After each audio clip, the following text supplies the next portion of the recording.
প্রথমে আপনার নামটা একটু বলেন। আমার নাম মোহাম্মদ রাকিবুল ইসলাম। রাকিবুল ইসলাম, ডাক নাম? ডাক নাম রকিব বলে ডাকে। সবাই রকিব বলে ডাকে। বয়স কত এখন আপনার? এখন 25 থেকে 26 হবে স্যার। 25 থেকে 26। আপনার বাড়ি হচ্ছে কুষ্টিয়া জেলা মিরপুর উপজেলা। কুষ্টিয়া জেলা মিরপুর উপজেলা। গ্রামের নাম? গ্রামের নাম সারুটিয়া। সারুটিয়া? জি, সারুটিয়া গ্রাম, সাতিয়ান ইউনিয়ন। সাতিয়ান ইউনিয়ন। জি। আচ্ছা, ঠিক আছে। তো শুরু করেন আপনি যেখান থেকে বলার আছে। 25-26 বছরের আপনার যে জীবনের গল্প, সেটা তো আমরা জানতেই চাই আজকে। জি স্যার, আমি ছোটবেলা থেকেই আমার পিতামাতার ইচ্ছা ছিল যে আমি মাদ্রাসায় পড়াশোনা করব। মাদ্রাসায় পড়াশোনা আমাকে করাইতো, ভর্তি করেছিল, আমি পড়াশোনা করতাম। কিন্তু বাবা কি করতো আপনার? আমার আব্বা কৃষি কাজ করতো, আর পাশাপাশি একটু ব্যবসা বাণিজ্য করতো, এই যেরকম ধান, ভুট্টা, তারপরে এই পাট, এগুলোর ব্যবসা বাণিজ্য করতো পাশাপাশি। আচ্ছা, কয় ভাই বোন ছিলেন আপনারা?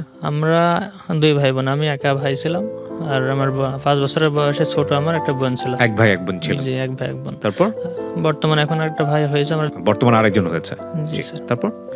তারপর স্যার পড়াশোনা করতাম, করতে করতে আমি ধরেন স্যার নারকেল গাছে উঠলাম নারকেল পাড়ার জন্য। কবে এটা? দাখিল পরীক্ষার আগে? দাখিল পরীক্ষার আগে স্যার। ওকে। আর সেদিনের বার ছিল রবিবারের দিন। আর আমার আব্বা আম্মা বলে যে আমি নাকি রবিবার দিন জন্মগ্রহণ করেছি, আর সব ভালো মুসিবত আমার রবিবার দিন বেশি হয়। তারপরে আমি সেদিন জানতাম না। তারপরে উঠলাম সকাল 8টা 8:30টার সময় হবে সেই গাছে ওঠার সময়। গাছটা বেশি বড় না, 12 থেকে 13 হাত হবে। তো নারকেল গাছে উঠেছিলেন কি মানে নিজের ইচ্ছা করে নারকেল খাওয়ার জন্য, নাকি এমনিতে কেউ বলেছিল? রমজানের ঈদের 7 দিন আগে ওই আমাদের এলাকায় আবার পিঠাটা বানাই, পিঠা বানানোর জন্য নারকেল লাগে। তো এই নারকেলগুলো, পাকা নারকেল কিছু গাছে ছিল, ওইগুলো পাড়ার জন্য আমি উঠছিলাম। আচ্ছা। মাঝে মধ্যে আমি নিজে নিজে ওইটা ডাব পেড়ে খাই, ডাব। তো সেদিন ওইটা কয়টা পাড়লাম পাকা নারকেল। পাড়ার পরে আমি আরেকটা বেগে ধরে উপরে উঠতে গেছি এভাবে।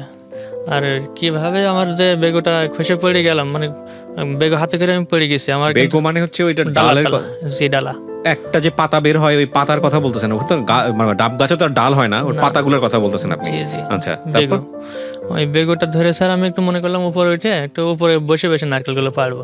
আচ্ছা স্যার বসে পারতে আর পারলাম না, বেগুটা খসে কিভাবে আমি পড়ে গেলাম।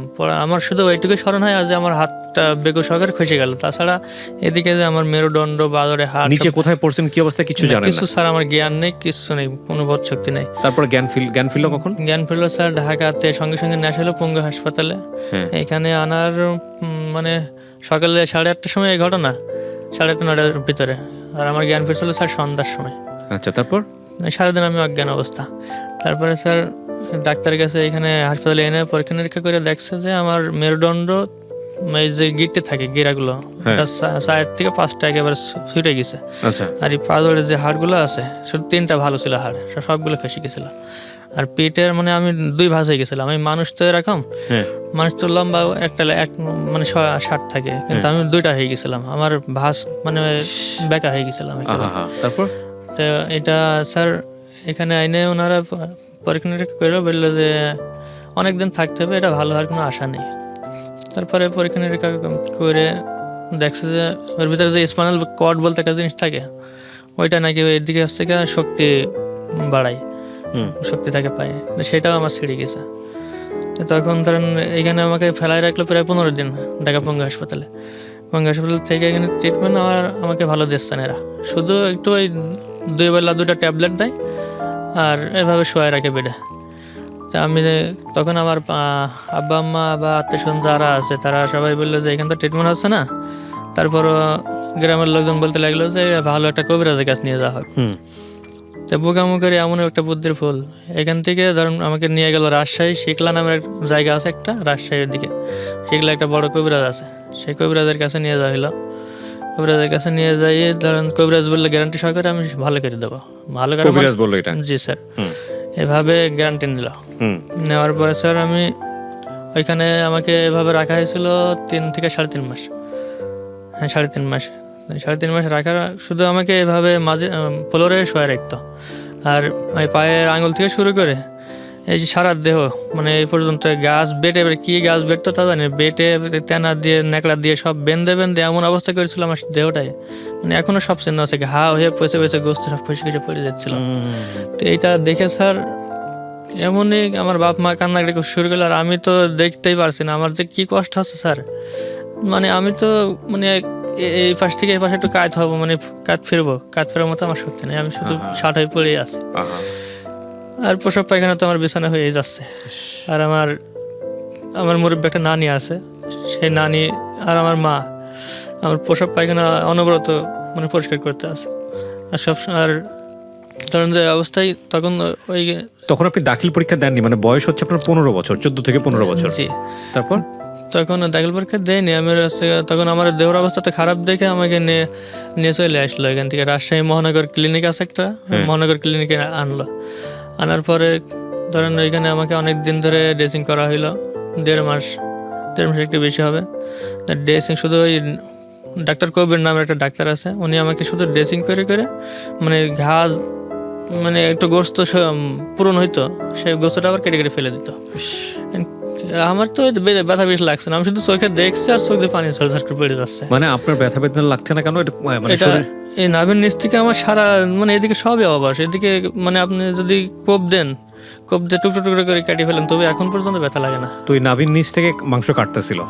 নাভির নিচ থেকে না, এই যে দাবনার 2 সাইডে ঘা হয়েছিল বড় বড়, এখন সে ঘা এখন আছে স্যার। ওইগুলো কাটতো, কেটে কেটে গর্ত করে ফেলছিল, এখনো সে গর্তের দাগ আছে স্যার। তারপরে পায়ে পাছার, এক কথায় বলতে বাংলায় পাছার নিচে সব এত বড় বড় গর্ত করে ফেলছিল। তো স্যার সেখান থেকে ঘা ভালো হইলো না।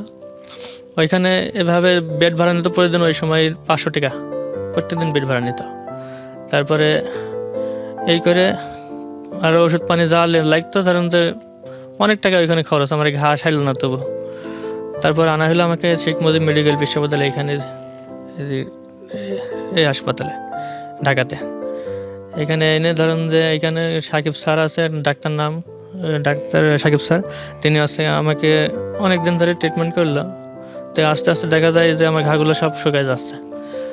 ওনারা শুধু আমাকে এই ফ্লুক্লোক্সিন একটা ক্যাপসুল খাওয়াইতো, আর ভিটামিন সি ট্যাবলেট আছে একটা, ওইটা খাওয়াইতো, আর সুন্দরভাবে ড্রেসিং করে দিত। তাই আল্লাহর রহমতে আস্তে আস্তে ভালো হইতে লাগলো। পরে এইগুলো সার্জারি করে করা, মানে চামড়া কেটে কেটে লাগাই দিল ঘা, যেখানে যেখানে বেশি হয়ে গেছিলো, যেখানে চামড়া কেটে লাগা দেওয়ার পরে ঘা ভালো হয়ে গেল।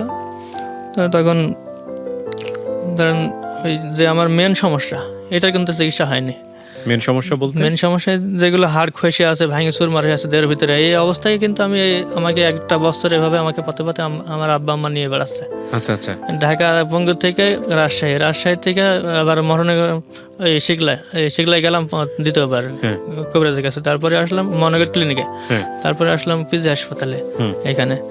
তাই এসে তারপরে ধরেন যে এরা আমাকে ঘাগুলো যখন ভালো হয়ে গেল আস্তে আস্তে আল্লাহর রহমতে, তখন এনারা আমাকে এমআরআই করলো, করার পরে এমআরআই এর আগেও করা হয়েছিল, এখান থেকেও করলো, করার পরে দেখছে যে এনাকে অপারেশন করলে ভালো হবে না, কিন্তু বসতে পারবে। আমি কিন্তু একটা বছর বসতে পারছি না, সবসময় মানে বিছানায় শুয়ে আছি, মানে এই পাশ থেকে এই পাশে আমার ফেরার ক্ষমতা নেই, এরকম অবস্থার ভিতরে পড়ে আছি। যখন আব্বা আমাকে বলছে ডাক্তার, এখানকার বড় বড় ডাক্তার, এনারা বলছে যে আপনার ছেলে ভালো হবে না, সারা জীবন হুইল চেয়ারে বসে থাকতে হবে। তখন আমার আব্বা আম্মা একেবারে গলা কাটা কবিতরের মতো ছটপট করে কান্নাকাটি করছে যে আমার একটা ছেলে আর এরকম জীবনে ভালো হবে না, আমার চোখের সামনে থাকবে এরকম। খুবই কষ্ট পাচ্ছে, কান্নাকাটি করছে, আমিও কান্নাকাটি করছি। যাই হোক, আল্লাহ পাকের ইচ্ছা। তখন অপারেশনের ডেট দেওয়া হলো। অপারেশন করতে ধরেন যে অনেক টাকা পয়সা লাগবে, আর এদিকে তো টাকা খরচ হয়ে গেছে, যেটুকু আমাদের সামর্থ্য তো সেরকম ছিল না, অল্প কিছু ছিল, তো যেটুকু ছিল সবই শেষ করে ফেলাইছে। তারপরে ধরেন যে এই অপারেশন করতে রড নাট এগুলো স্ক্রিপ্ট লাগাবে ভিতরে, এগুলো কিনতে বললো ডাক্তার। এগুলো কেনার জন্য বেশ কিছু টাকা চাইলো, আমার স্মরণ নাই, কিন্তু সে টাকাটা আব্বা আর আমার মামা বাড়ি থেকে আমি তো এখানে হাসপাতালে ভর্তি ছিলাম বেডে, আব্বার মামা এনে দিল। দেওয়ার পরে অপারেশনের ডেট দিয়ে অপারেশন করলো, করার পরে মানে অপারেশন করেছিল এরকম অবস্থায় যে আমার এই পাঁজর সব খুলে খুলে রাখছিল। এই যে 2 পাঁজর, এই পা এখনো দেখতে পারবেন সব কাটা ফাড়া আছে। এই যে হাড়ের সাথে গোস্ত চামড়া আছে, এগুলো সব মানে ছুলে গরুর যেভাবে চামড়া চলে আর কি, এভাবে সব ছুলে রাখছিল। রাখার পরে হাড় যেগুলো কুচি কুচি হয়ে গেছিলো বা খসে গেছিলো, যেভাবে ওয়াল ডিল করে না, ওইভাবে ডিল করে নাকি হচ্ছে ওই নাটগুলো দিছিল ভিতরে। আর ওই রডগুলো ওই পাথর দিয়ে দেওয়া আছে পিঠের মাঝখান দিয়ে ঘাড়ের নিচ থেকে মাঝে পর্যন্ত এখনো দেওয়া আছে। ওরে বাবা, সারা দেহে আমার এদিকে ফ্র্যাকচার। তো ধরেন যে যখন এই অপারেশনটা করলাম সারাদিন তো আমার জ্ঞান নেই, আমি তো চোখে দেখিনি। পরে আমাকে এই গল্পগুলো মানে নার্সরা যেগুলো নার্স ছিল এগুলো ওনারা আমার বৃত্তান্ত সব শুনতো আগে থেকেই, শুনে ওনার সাথে একটা সম্পর্ক মানে ভাই বোন হিসাবে যেরকম সম্পর্ক হয়, তারা আমাকে পরে বললো যে আপনার অপারেশনটা এভাবে হয়েছে। আমি তখন বুঝতে পারলাম কত কষ্ট আমার জীবনে গেছে, যেমনি তো কষ্ট করছি। তারপরে ধরেন অপারেশন শেষ হয়ে গেল। অপারেশন শেষ করার পরে আমাকে যখন ওই আলাদা একটা রুমে নিয়ে রাখা হলো, ওই রুমে স্যার যখন রাখলো আমার তো জ্ঞান আস্তে আস্তে ফেরছে। মানে সকাল 8টার সময় আমাকে অপারেশন থিয়েটারে ঢুকানো হইলো, আর সন্ধ্যার আগ দিয়ে মাগরিব আজান আগ দিয়ে আমাকে বের করা হইলো। এত সময় সারাদিন লাগছিল অপারেশন করতে। অপারেশনটা করে এনে আমাকে আলাদা যখন রুমে রাখা হইলো তখন আমার জ্ঞান আস্তে আস্তে ফেরছে। মানে জ্ঞান যখন ফেরছে স্যার তখন আমার মনে হলো যে দুনিয়ায় আর আমি নেই। এই যে ভিতরে এতগুলো জিনিস লাগানো হয়েছে আমাকে চিৎ করে শোয়াই রাখলো আইনে, আর ভিতরে মনে হচ্ছে যেন খেজুরের কাটার মতো একেবারে হিংসে আর একেবারে আমি ছটফট করে কি বকাবাদ্য যে করছি। আর মানুষ আমার হাতের গোড়ে যে আসে তাকে আমি মনে হচ্ছে যে খুন করতে পারলে আমি বাঁচতাম। আর আমার হাতে পায়ে সব রক্তের ব্যাগ, স্যালাইনের ব্যাগ ঝুলানো, এগুলো আমি টান দিয়ে ছিঁড়ে ফেলে দিচ্ছি স্যার। এত পরিমাণ কষ্ট আমার হতে লাগলো। যাই হোক স্যার, এরকম আস্তে আস্তে আমাকে ওনারা এরকম চিল্লাফাল্লা দেখে স্যার এই নার্সেরা আসলো, এসে আমাকে ইঞ্জেকশন দিল, ঘুমের ইঞ্জেকশন নাকি জানি না। আমার খুব ঘুম পাইলো তখন ঘুম টুম আসার পরে সকালবেলায় মানে আমি মানে তখন হচ্ছে সকাল পর্যন্ত ঘুম। সকালে উঠে আস্তে আস্তে দেখছি ব্যথা বেশ কমার পরে ধরেন আস্তে আস্তে ওই 15 দিন মতো আমার লাগলো আমার ঘাগুলো শুকাইতে, অপারেশনের ঘা পিঠে যেগুলো কাটা ফাড়া করছিল এই ঘাগুলো শুকানো মানে প্রায় শুকানো ভাব হয়ে গেল। তখন এই পিন মেরে সব আমাকে সেলাই করছিল, যেভাবে স্টেপলার পিন মারা হয় না খাতা বইতে, এই পিঠের মাঝখান দিয়ে সব সুই সুতা সেলাই না কিন্তু পিন দিয়ে সব পিন দিয়ে সেলাই করছিল। পিনের দাগ এখনো স্যার আপনি দেখতে পারবেন যে কিরকম ভয়াবহ জিনিস। ওই পিন যে যখন আমাকে যেদিন কাটবে স্যার, সেই আমাকে যিনি কাটতে আসলো আমাকে বেডের, আমি তো উঠতে পারছি না তখনও, আমাকে জোর করে তোলা হলো। মানে বেডে আমি শুয়ে আছি, আমাকে জোর করে তুলে বসানো হলো। আর বসানোর সাথে সাথে স্যার আমি মাথা খেয়ে মনে হচ্ছে পড়ে যাবো, আমার চোখ টুক আন্ধার হয়ে যাচ্ছে, অন্ধকার হয়ে যাচ্ছে। এবার আমি যখন উনি আমার পিন একটা একটা করে কাটছে, 30টা পিন উপরে 30টা পিন দেওয়ার ভিতরে 30টা সেলাই হচ্ছে ই করা, এই কি জাতীয় একটা সুতা দিয়া ওইটা কাটা লাগে নাই। কিন্তু উপরে যেগুলো পিন ছিল ওইগুলো পিন একটা ছোট মেশিন দিয়ে কাটছে। আর আমার মনে হচ্ছে জানো জীবনটা আমার বাড়াই যাবে এখন, এত পরিমাণ কষ্ট। এই 30টা পেন যে কুটকুট করে কাটছে, আর আমাকে মানে 7-8 জন এভাবে পিছনে সাইড থেকে ধরে রেখেছে জোর করে। আমি অস্থির হয়ে যাচ্ছি যে কি কষ্ট হচ্ছে, এমনিতে তো কষ্ট করছি বিছানায় পড়ে থাকি, তারপরে পেন যখন কাটা আস্তে আস্তে হয়ে গেল তখন আমি বেহুশ অবস্থায় বিছানায় আমাকে শোয়াই দিল, আমি শুয়ে থাকলাম। তার 3 দিন পরে আমাকে বাড়ি পাঠাইলো। বাড়ি পাঠানোর পরে স্যার আস্তে আস্তে এই ধরেন মা আব্বা বা আমার বন্ধুরা আছে গ্রামে, ওনারা দেখতে আসে। আমার আব্বাও একটু ধরে তুলে বসায় আমাকে, মাও তুলে বসায়, আমার বন্ধুরা এসে একটু তুলে বসায়। এই করতে করতে স্যার একটু বসা শিখলাম হুইল চেয়ারে। হুইল চেয়ার তো তখন আমার ছিল না, একটা হুইল চেয়ার একজনের ব্যবস্থা করে দিল।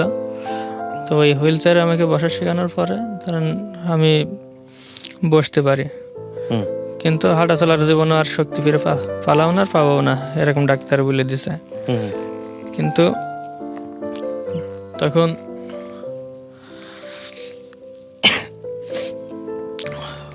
ওই এভাবে ধরেন সুস্থ আস্তে আস্তে হলাম। মনে করছি এরকম আর কি করব, পড়াশোনাও করতে পারছি না, একটা দোকানপাট দেওয়ার দরকার। দোকানপাট দিয়ে বেচা কেনা করবো কিভাবে, দোকানপাট আর দিতে পারলাম না, টাকা পয়সা নেই, কিছু নেই। তো এভাবে শুয়ে থাকলাম বিছানায়, সবসময় শুয়ে থাকি। আব্বা আম্মারা এভাবে কষ্ট করে চলে, আর আমি দেখি আর কান্নাকাটি করি বিছানায় শুয়ে শুয়ে। এভাবে জীবন চলতে লাগলো। ওকে, আমরা যেখানটায় ছিলাম তারপর তো এভাবে করতে করতে ধরেন যে এর মধ্যবর্তী সময় অনেকদিন পরে, প্রায় 6 বছর পার হয়ে গেল। তার কিছুদিন পরে আমার একটা ফোন ছিল, ছোট ফোন, বাড়িতে। লেখাপড়া তখন অফ, একদমই অফ? জি স্যার, লেখাপড়া অফ। দোকান টোকানও করেন না, করতে পারেন না? দোকান করতে পারেন না, যদিও হুইল চেয়ারে বসে একটু করবে, কিন্তু সামর্থ্য নেই। কিন্তু তারপরে যে একটা ফোন ছিল, ফোনে আমি এক জায়গায় কল দিতে গেলাম আমার এক খালার কাছে। তো খালার কাছে আমার নাম্বারটা মুখস্থ ছিল কিন্তু সেভ ছিল না। আমি দিতে যাই, একজনের ধরেন চলে গেল রং নাম্বারে, এক মহিলা ধরলো। ধরার পরে পরিচয় আমি বলছি যে এটা কোন জায়গা, আমার তো খালা না আপনি। বলছে এটা ঝিনাইদহ কালীগঞ্জ। তখন আমি বললাম যে এটা রং নাম্বার, তাহলে আমি রেখে দিলাম। এই কথা, এইটুকুন কথা। আমি রেখে দেওয়ার পরে প্রায় 1.5 মাস পরে উনি আমাকে ফোন দিছে, দিয়ে আমাকে বলছে যে আপনি একদিন ফোন দিছিলেন, আমি সে কথা বলতে বলতে তখনও নাম জানেন না? না, আমি নাম জানি না। আচ্ছা। তারপরে আমি বললাম আপনি সে তো কথা বলার তো আপনার সাথে আমার প্রয়োজন নেই। বলছে কথা বলে সমস্যা কি? আমি তারপরে অল্প কটা কথা বললাম যে আপনার তাহলে বাসায় কোথায়, কি এরকম। তখনও বলছে কালীগঞ্জ, ঝিনাইদহ কালীগঞ্জ। আমি বললাম আপনি কি করেন? বলছে আমার বিয়ে শাদী। আমি বললাম আপনার বিয়ে শাদী হয়েছে নাকি? বললে হ্যাঁ, বিয়ে শাদী হয়ে গেছে। আমি বললাম আপনার মানে স্বামী কি করে? উনি তখন বলছে স্বামী হচ্ছে কি করে, মাঠের চাষাবাদ করে, পাশাপাশি রাজমিস্ত্রির কাজ কাম করে, মানে ইটের ঘরের কাজ কাম করে। এই বলতে বলতে চালাকি মস্করা ধরেন যে করতে লাগলো আমার সাথে। আমার তো মন মানে তো ভালো না, এমনি দেহর অবস্থা খারাপ। আমার তো মানে মিষ্টি মিষ্টি কথা, যতই কথা বলছে আমার সাথে, আমার ভালো লাগছে না। তখন আমি বললাম যে আমি কথা বলতে পারছি না, আমার শরীরে এরকম অবস্থা। মানে তখন আমার শরীরের অবস্থা বলি না তাকে, মানে তখনও আপনার শরীরের যে অবস্থা সেটা সে জানে না? অল্প সীমিত কথা হয়েছে তার সাথে, মানে যে বলবো আমি সেই সুযোগটা পাইনি। তারপর আমি এই বলে রেখে দিলাম, আমার মানে ভালো লাগছে না, আমি একটু রেখে দিলাম। এই বলে রাখার পরে আবার 2-3 দিন পরে ফোন দিয়েছে। আমি ফোন দিয়ে কথা বলতে বলতে আমার কথা বের জিজ্ঞাসা করছে আপনি কি করেন, আপনার নাম কি, কোথায় বাড়ি, আমার যা যা আমি সব ধরেন যে বললাম যে আমার নাম এরকম রাকিব। তারপরে আমার আব্বার নামে আমার বাসা কুষ্টিয়া জেলা মিরপুর উপজেলা সারটিয়া গ্রাম, এরকম বলার পরে তখন তিনি বলছে যে আপনি কি বিয়ে শাদী করেছেন নাকি? আমি বললাম না, বিয়ে শাদী করি নাই। তখন বলছে তাহলে আপনার কর্মটর্ম কি? আমি বললাম আমার কোনো কর্ম নেই, আমার জীবনের বহুত কাহিনী ঘটে গেছে, মানে আমার এগুলো শুনলে আপনি মানে অন্যরকম একটা কিছু খারাপ লাগবে মনের ভিতরে। তখন আমি বলতে চাচ্ছি না, তারপরও সে আমাকে বলছে না বলেন তো দেখি। বললাম আমার দেহর অবস্থা এরকম, আমি পড়াশোনা করতাম মাদ্রাসায়, পড়াশোনা করতে করতে পড়াশোনা করা অবস্থাতেই আমি এরকম আমার বাড়ির নারকেল গাছ থেকে পড়ে গিয়ে আমার 2টা পা মানে সারা জীবন মতো নষ্ট হয়ে গেছে। মেরুদণ্ড ভেঙে গেছিলো, পায়ের হাড় খসে গেছিলো, অপারেশন করে আমি এখন সবসময় হুইল চেয়ারে বসে থাকি। এদিকে কোনো পায়ের আঙুল পর্যন্ত কোনো শক্তি নেই। তারপর সে বলল যে আমার এক বোন আছে, বোনের সাথে একটু কথা বলেন। তারপর বললাম আপনার বোন কিরকম বোন? বললো যে আমার বোন বলতে ননদ হয়। বললাম আচ্ছা দেন, তাহলে আপনার ননদের কাছে দেন, কথা বলি। কথা বলতে যখন বলছেন আমি তখন ভাই বোনের সাথে যেরকম কথা হয় সেরকম কথা বলছে। আমার বৃত্তান্ত শুনছে, আমি এরকম গাছে থেকে পড়ে গেছিলাম, আমার ভাই বোন কয়টা আমার। আমি বললাম আমরা এক ভাই এক বোন।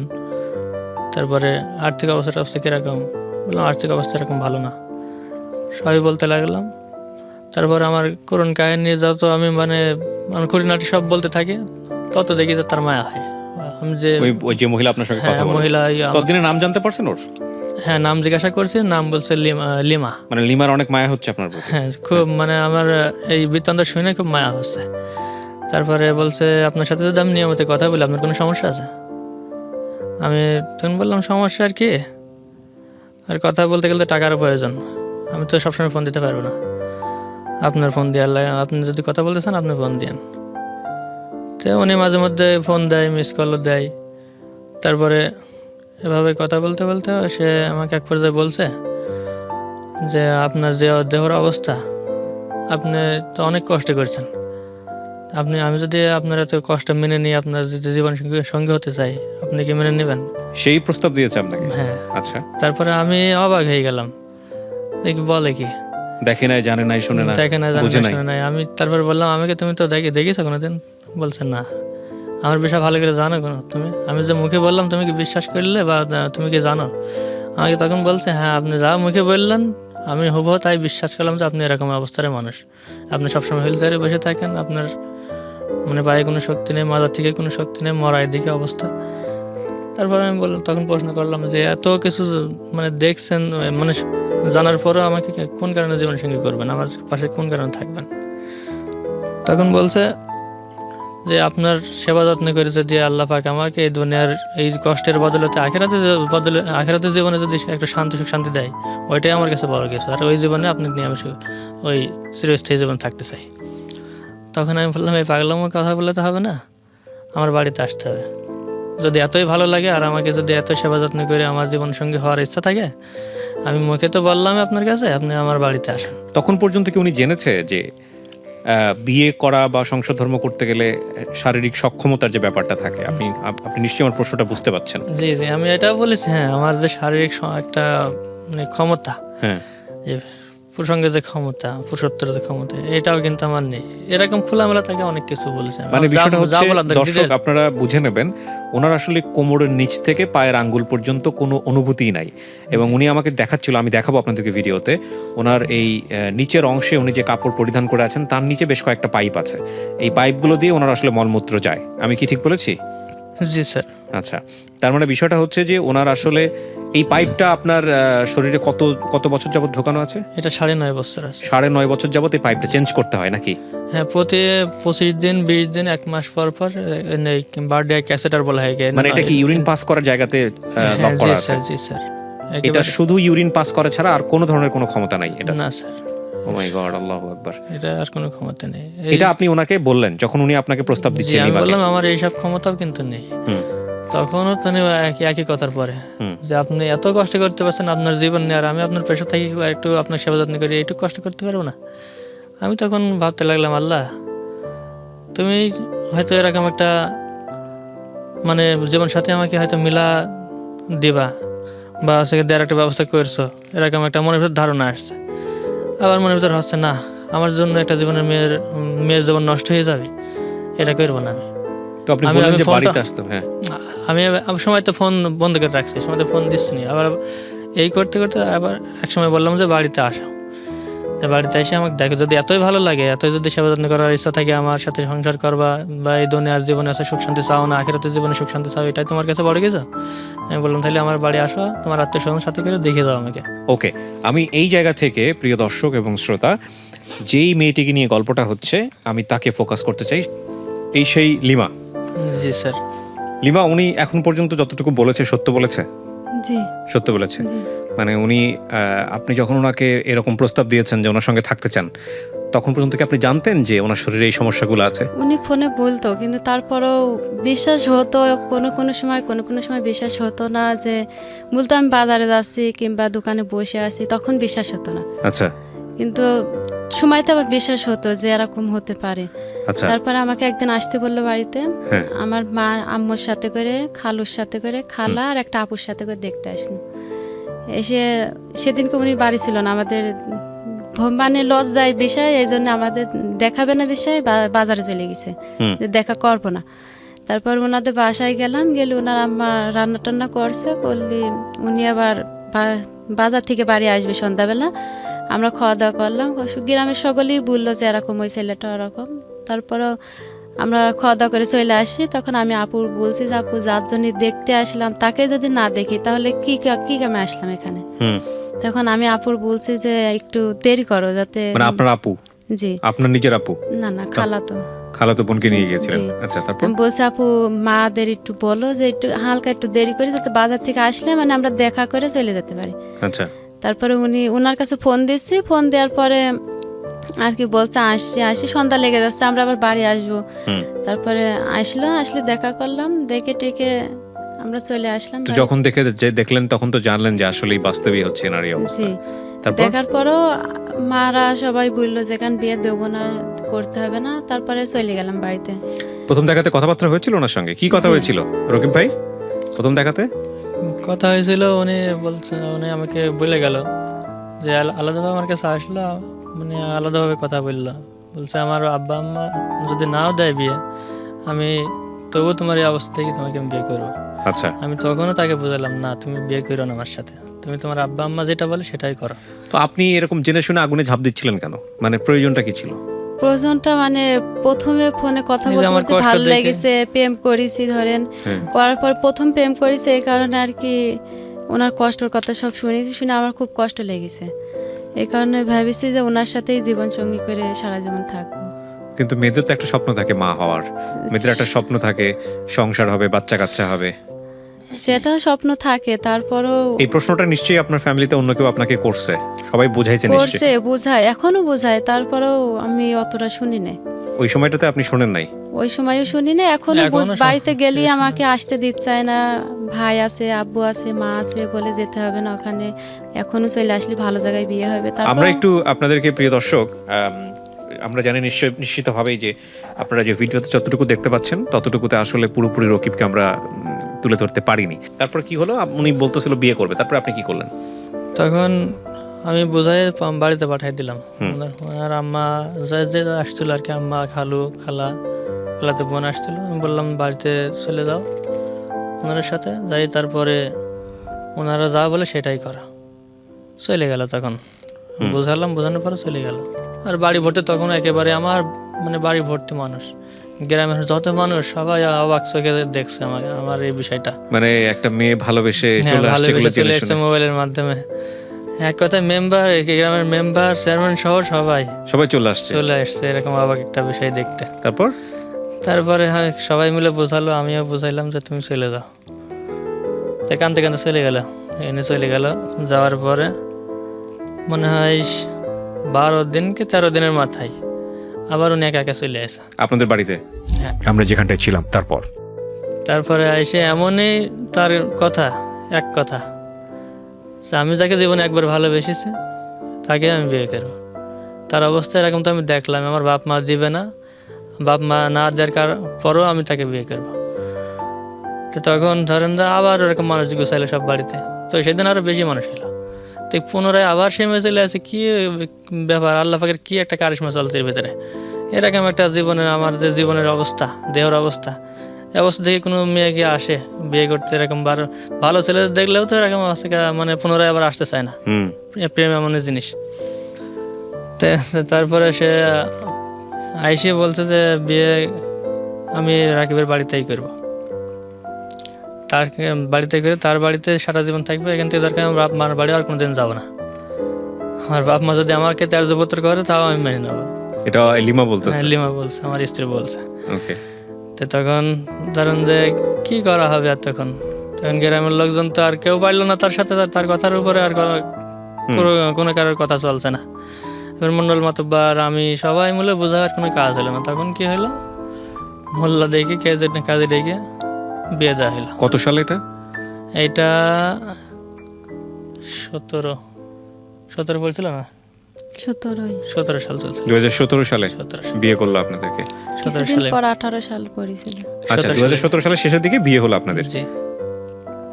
সেদিনকে বিষয়টা খুবই আমার কাছে কষ্টকর। জীবনেতে কষ্ট করছি, আর তো কষ্ট করেছি, অনেক করছি, এখনো করছি, কিন্তু সেদিনকার বিষয়টা আরো বেশি আমার কাছে কষ্ট লাগছিল। তাকে তো আগে বলছিলাম আমার এই অবস্থা দেওয়ার, যে তারপর সেই রাত্রে আমি তাকে বললাম, বিয়ের প্রথম রাত? জি, বিয়ের প্রথম রাত। যে আমি তো তখন বিছানায় শুয়ে, তখন শোয়া অবস্থাতে আমার মানে বিয়ে পড়ানো হলো। আমি যে বসে থাকবো সেই দিন কিন্তু আমি, শরীরটা আমার অসুস্থ, শোয়া অবস্থায় বিছানার উপর শুয়ে আছি, অবস্থাতেই বিয়ে পড়ানো হলো। তখন ওই দিনগত রাত্রে যখন প্রথম বিয়ের রাত, তখন আমার কাছে যখন উনি আসলো, মানে মন টন তার ভালো না, তখন বিয়ে যদিও করে তো তখন মনের ভিতরে একটা যে এই যে একটা দুঃখ কষ্ট থাকারই বিষয়। আমি তখন তাকে বুঝাইলাম যে তুমি তো আমার কাছে সব শুনেছো, জানিসই, তো এটাকে মেনে নিয়ে চলতে পারবে? এই যে একটা পাগলামো কাজ করলে সারা জীবন কি চলতে পারবা? আমি বলছি আর কাঁদছি, চোখ দিয়ে পানি ঝরছে। তখন সে আমার চোখের পানি মোছাচ্ছে আর সেও কান্নাকাটি করছে। বলছে যে আমি যখন তোমাকে এত কিছু বাধার পরও, এত মানুষ বাধা দিল, তারপরে আমি বিয়ে করলাম, আর তুমি ভাবলে কি করে তুমি এরকম পড়ে থাকবো আর তোমাকে থেকে আমি চলে যাবো, বা তোমার এই ভালোবাসা ছাড়া আমি থাকবো না, স্বামী স্ত্রীর যে একটা মহব্বত, এই মহব্বত ছাড়া থাকবো না। আমি কিন্তু বলছি যে এই মহব্বতটা তোমাকে কোনো সময় দিতে পারবো না, যে এটা স্বামীর একটা মানে বরণ মানে মূল স্ত্রীর দায়িত্ব, অধিকার যেটাকে বলে। যে স্ত্রীর অধিকার যেটা বলে সেটা আমি দিতে তো আমার দেওয়ার ক্ষমতা নেই। বলছে আমি তো সেটা শুনে জানি শুনে তোমাকে বিয়ে করলাম, ওটার দিকে আমি আর আগ্রহী না। আল্লাহ পাক যেটা করেছে এটা নিয়ে এখন থাকতে হবে। ধরুন যে সে আমাকে উল্টা বুঝাচ্ছে যে আল্লাহ পাক তোমাকে যে যেরকম করেছে এটা নিয়ে মানে নিয়ে তো আমি বিয়ে করলাম, এই অবস্থাতে আমি যদি থাকতে পারি তোমার সমস্যা কি, আমাকে আমার স্ত্রী তখন বলছে। তো তখন আমি বলতে লাগলাম যে যদি থাকতে পারো বিয়ে যখন করলে থাকো, সালানু মালিক তো আল্লাহ পাক। তখন এই করতে করতে ধরেন যে ভালোই আমাকে সেবা যত্ন করছে। আমি যখন যা হুকুম করি, আমি তো মানে এক গ্লাস যে পানি খাবো, পানিটা আমার আইনি খাওয়ার মতো ক্ষমতা নেই। মানে ছোট হুকুম থেকে সব হুকুম করা তাকে আমি করি, সব আমার হুকুমগুলো শোনে, সব কাজকর্ম করে। আর এমন একটা দুঃখের বিষয় আরেকটা, আমি কিন্তু এই পোশাকটা দেখছেন আমার পাইপ দিয়ে হয়, পোশাক এখন বোতল বান্ধা আছে পায়ে এখানের ওই রশি দিয়ে। আর বিছানায় যখন থাকি তখন কিন্তু ইউরিন ব্যাগ বলা হয় যেটা, সেটা থাকে, প্যাকেট থাকে। ওই প্যাকেট ভর্তি হয়ে গেলে কিন্তু আমার স্ত্রী তখন ফেলে দেয়। আবার পায়খানা করতে গেলে কিন্তু আমি বিছানা ছাড়া আমার টয়লেটে মানে পায়খানা গিয়ে পায়খানা করার মতো ক্ষমতা নেই। বিছানায় পটের উপরে পায়খানা করা হয়, সেইগুলো সেই এত মানে ভালোবাসা, এই যে পোশাক পায়খানা, আমার কাপড় চোপড় ধোয়া পরিষ্কার করা, আমাকে গোসল করানো, সব কিছুই করে যাচ্ছে আজ পর্যন্ত। ও মাই গড, দেখছেন? তাহলে এটা আমি অবাক হয়ে যাই, আল্লাহ পাকের কাছে হাজার হাজার শুকরিয়া আদায় করি সময় মনে মনে, যে আল্লাহ পাক তুমি কি না পারো আমার জীবনে এরকম একটা পরিস্থিতি তুমি করে দিলে, তারপরে আমাকে একটা স্ত্রী হিসাবে একটা জীবন সাথী দান করলে, রাইট। তারপরে আবার তাকে এত ধৈর্য দিয়েছো যে সে আমাকে ছাড়া আর কেউ কাউকে বোঝায় না। কত অনেক ছেলে কিন্তু তাকে মানে ইয়ে দেয়, ওই অফার দেয়, মানে পাম্পট্টি দেয় আর কি, যে এর ভাত খাও না, এর কাছে থাকো না, এ থেকে কি লাভ হবে, তোমার জীবনটা নষ্ট হবে। কিন্তু যে যা বলে আমার স্ত্রীর কাছে সব কথা কিন্তু সঙ্গে সঙ্গে আমাকে আবার পরে বলে দেয়। জি, এত পরিমাণে আমাকে সে ভালোবাসে। তো তারপরে আমি তখন হাসি আর বলি, দেখো তোমার যদি ভালো না লাগে আমার কাছে থাকতে, তোমাকে যে মানে ভালো রাখতে চাই তার কাছে চলে যাও। তখন আমাকে বুঝাই, পাগল হয়েছো, এতদিন গেলাম না, আর জীবনে যেটা ওয়াদা করেছি, তোমাকে ভালোবাসেছি, বিয়ে করেছি, ওয়াদা করেছি সারা জীবন তোমার কাছে থাকবো, তোমার সেবা যত্ন করবো, এই ওয়াদার পরে আমি থাকবো। আমাকে সে এরকম বোঝায়। তে ধরেন যে এরকম খুবই ভালো, এখন আমাকে যত্ন করে যাচ্ছে আল্লাহ। 3 বছর 3.5 বছরের সংসার আপনাদের। লিমা 3.5 বছর যাবত সংসার করতেছেন ওনার সঙ্গে, তাই তো? জি। তো এই 3.5 বছরে আফসোস হয় না কখনো যে একটা ভুল সিদ্ধান্ত নিয়েছেন? কখনো এরকম মনে হয় না? মনে হয়, তারপরেও মনকে বোঝায় তখন যে করে ফেলাইছে, এখন আর কি করার। হ্যাঁ, করেছি, তারপরও এখন যদি চলে যায় বা গ্রামের লোকজনও বলবে যে আরেক জায়গায় বিয়ে করলেও বলবে যে ওই মেয়েদের 2 জায়গায় বিয়ে হয়েছে, এরকম আরেক জায়গায় বিয়ে হয়েছিল, এইসব ভেবে তখন আর যায় না, যে যাব না, এখানেই থাকি। মেয়েদের বিয়ে তো একটাই, বারবার তো বিয়ে হয় না। আচ্ছা। এইসব ভেবে আমি আর যাই না, যে যাব না কখনো। বাচ্চা কাচ্চার কখনো লোভ হয় না? হয়, কিন্তু তারপরেও মনকে তখন ওই যে বোঝাই, বলছি লোভ সব কিছুরই হয়, কিন্তু তারপরেও নিজেকে নিজে বোঝাই যে কপালে যখন এটা হে আছে, এটার পরেই থাকতে হবে। সংসার চলে কিভাবে আপনাদের? উনি কাজকর্ম কিছু করে? এটা বিশেষ খুবই দুঃখের বিষয়, আমি তো কোনো কর্ম করতে পারি না। আবার আব্বা আমারও অর্থ সম্পদ নেই, শুধু একটা টিন সেটের বাড়ি আছে, তাছাড়া আমার যে আলাদা কোনো বাড়ি, একটা আমি যে বিয়ে করেছি আমার বউকে নিয়ে আলাদা একটা বাড়িতে থাকবো সেরকম আমার পরিস্থিতি নেই। তো দেখলাম যখন আব্বা আমারাই চলতে পারে না, তাদেরই ধরেন যে অনেক টাকা ঋণ দায়ী হয়ে গেছে, সেই ঋণ দায়ী শোধ দিতে পারছে না, আবার সংসারও চালাইতে পারে না ঠিক মতো। এই ভেবে তখন আমি করলাম কি, মেহেরপুর জেলা মনে হয় নাম শুনে গেছেন কিনা জানি না স্যার। মেহেরপুরের নাম শুনেছি, হ্যাঁ। মেহেরপুর জেলা গাংনী থানা একটা জায়গা আছে, গাংনী থানায় আমি একটা পরিচিত বন্ধু মতো মানুষ আছে, তে তাকে বললাম যে ভাই বলে কথা বলি, যে ভাই আমি তো এরকম এরকম অবস্থা, আমি তো আমার তো দেহের অবস্থা এরকম আপনি জানেন হয়ে গেছে, এই অবস্থাতে আল্লাহ পাক এরকম আমাকে একটা জীবনসঙ্গী হিসেবে বিয়ে করার তৌফিক দান করেছে, বিয়ে করেছি। তো এখন তো আমার চলাচলের অবস্থা ভালো না, আমার কোনো কর্মও নেই। তখন বললো কর্ম নেই আর কি করবা? তখন বললাম কিছুই করার তো নেই, এই যে এলাকায় যে কোনো কর্ম করে খাবো, আমার তো টাকা পয়সাও নেই, এখন আমার কর্ম করতে হলে পরে একটা চক্ষু লজ্জা বাদ দিয়ে হাত পেতে খেতে হবে মানুষের কাছে। তখন এই যে দুঃখ কষ্ট নিয়ে কি করলাম, স্ত্রীকে বললাম, বুঝাইলাম যে যদি মানুষের কাছ থেকে কোনো হেল্প নিয়ে আমি চলতে পারি, চলি, তোমাকে যদি একটু খাওয়া পড়ার ব্যবস্থা করি, তুমি কি সেটা মানিয়ে নিতে পারবে? এত কিছু যখন মানতে পারলে। তখন বলছে তুমি যেভাবে চলাবে আমি সেভাবে চলবো। তখন আমি আমার স্ত্রীকে বুঝাইয়ে তখন বললাম যে আমি তোমার সাথে করে ইতে যাবো, গাংনি যাবো, গাংনি গিয়ে একটা বাসা ভাড়া নেবো, তুমি কি আমার সাথে থাকতে পারবা? তখন ওই সে মেহেরপুর জেলা গাংনিতে, গাংনি থানা, ওই গ্রামের নাম মালসাদা, পূর্ব মালসাদা গ্রামে একজন আতু মাস্টার নাম করে ওনার বাড়ি, একটা ছোট পুরাতন বাড়ি, ভাঙাচোরা বাড়ির মতো ভাড়ায় নিলাম। যাই আমার স্ত্রীকে নিয়ে গেলাম সাথে করে, গিয়ে বললাম যে তুমি চক্ষু লজ্জা করো না, ঘরে বসে নামাজ কালাম পড়ো আর ইয়ে করো, ওই কাগজের প্যাকেট বানানো, যে মানে বই খাতা দিয়ে কাগজের প্যাকেট বানানো হয়, ওই প্যাকেটগুলো আমি শিখাই দিলাম বানানো। উনি বাড়িতে বসে বসে প্যাকেট বানায়, 50 টাকা 60 টাকা ইনকাম হয় ওনার প্রতিদিন। তারপরে আর আমি বললাম যে আমি তো এটা করলে পরে আমার প্রতিদিন তো ওষুধ লাগে 300, 350, 200 এরকম প্রতিদিন ওষুধ লাগে, ওষুধ তো সারা জীবন খাতেই হবে আমার, তারপরে সংসার চালাতে হবে। এদিক বাপ মা খুব কষ্ট আছে, বাপ মার একটু দেখার দরকার। তো এইভাবে আমি বললাম যে তোমাকে এই জিনিসটা শিখালাম, প্যাকেট কাগজ, বইয়ের খাতা, বইয়ের কাগজ দিয়ে প্যাকেট বানাও, আর আমি চক্ষু লজ্জা বাদ দিয়ে এই এলাকায়, নিজের এলাকায় লজ্জা করতে হবে, আমি তোমাকে নিয়ে এই ভিন্ন এলাকায় চলে এসে, এলাকায় তো আত্মস্বজন নেই, মানুষের কাছে একটু হাত পেতে যাই হোক যেটুকুন পারি চলি। তো এই বলে আমি ধরেন যে ওই এলাকায় যাই, মানুষের কাছে চক্ষু লজ্জার করলাম না। তখন তো জীবন বাঁচানোর তাগিদে আমার একটু কর্ম, মানে কিছু টাকা পয়সা উপার্জন করতেই হবে, কোনো কর্ম করার তখন শক্তি নেই। হুইল চেয়ারটা নিয়ে তখন আমি গাংনি বাজারে যাই।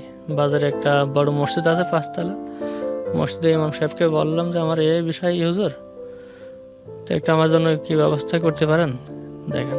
তো এখানে তরুণ মুসল্লিদের বললো একদিন কিছু টাকা এখান থেকে আমাকে দিল। তো এই টাকাটা নিয়ে আমি কদিন চললাম, কিন্তু পাশা আমি যে বসে আছি আমার পাশার নিচে কি ধরেন বড় বড় ঘা হয়ে গেছে। এই